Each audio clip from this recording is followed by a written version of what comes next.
주님의 평안을 전합니다. 오늘의 말씀은 시편 58편입니다. 10절에서 11절 말씀입니다. 통치자들아, 너희가 정의를 말해야 하거늘 어찌 잠잠하냐? 인자들아, 너희가 올바르게 판결해야 하거늘 어찌 잠잠하냐? 아직도 너희가 중심에 악을 행하며 땅에서 너희 손으로 폭력을 달아주는도다. 의인이 악인의 보복당함을 보고 기뻐함이요 그의 발을 악인의 피에 씻으리로다.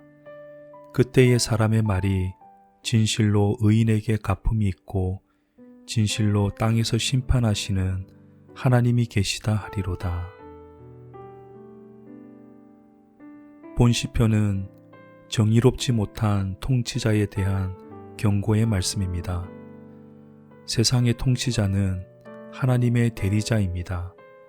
하나님을 대신해서 정의를 실천하고 억울한 사람의 한을 풀어주어야 합니다. 하지만 많은 통치자들은 정의롭지 못합니다. 그 이유는 주어진 권력을 가지고 자기 욕심을 채우려 하기 때문입니다. 그러나 통치자들은 알아야 합니다. 권력은 영원히 자기 것이 아니라 하나님으로부터 잠시 위임받았다라는 사실을 말입니다.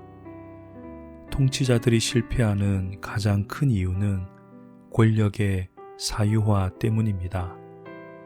따라서 통치자에게 요구되는 중요한 자질이 있다면 그것은 하나님을 두려워하는 태도입니다. 자기 위에 진짜 왕이 있음을 알고 그 앞에 엎드릴 줄 알아야 하는 것입니다. 그리고 정의의 기준도 분명해야 합니다. 통상적으로 법과 도덕을 지키는 것을 정의라고 합니다.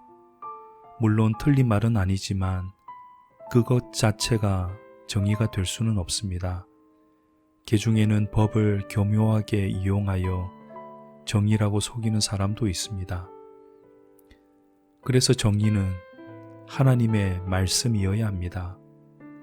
세상 모든 것은 시대와 장소에 따라 변하지만 하나님의 말씀은 영원히 변하지 않기 때문입니다.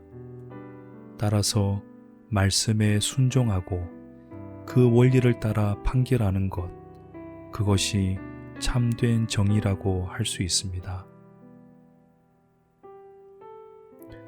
오늘 말씀을 보면서 나는 통치자가 아니니까 나하고는 상관없는 말씀이라고 생각하면 안 됩니다.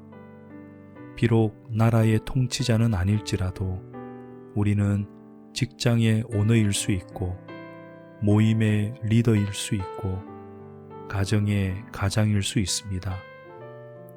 그래서 넓은 의미로 보면 우리도 통치자라 할 수 있습니다. 따라서 우리는 하나님을 두려워하고 그분의 말씀에 순종해야 합니다. 내 말이 정의라고 하지 않고 하나님의 말씀이 정의라고 주장해야 합니다. 그렇게 할 때 하나님이 진정한 왕으로 세상에 나타나실 것입니다. 오늘도 하나님만 높이는 하루이길 간절히 기도합니다. 사랑의 주님, 이 세상의 평화가 사라진 이유는 서로가 내가 법이고 정의라고 주장하기 때문입니다. 주님, 친히 왕으로 임하셔서 진리의 말씀으로 다스려 주옵소서. 그래서 이 땅에 진정한 평화의 시대가 도래하게 하옵소서. 우리 주님 예수님의 이름으로 기도합니다. 아멘.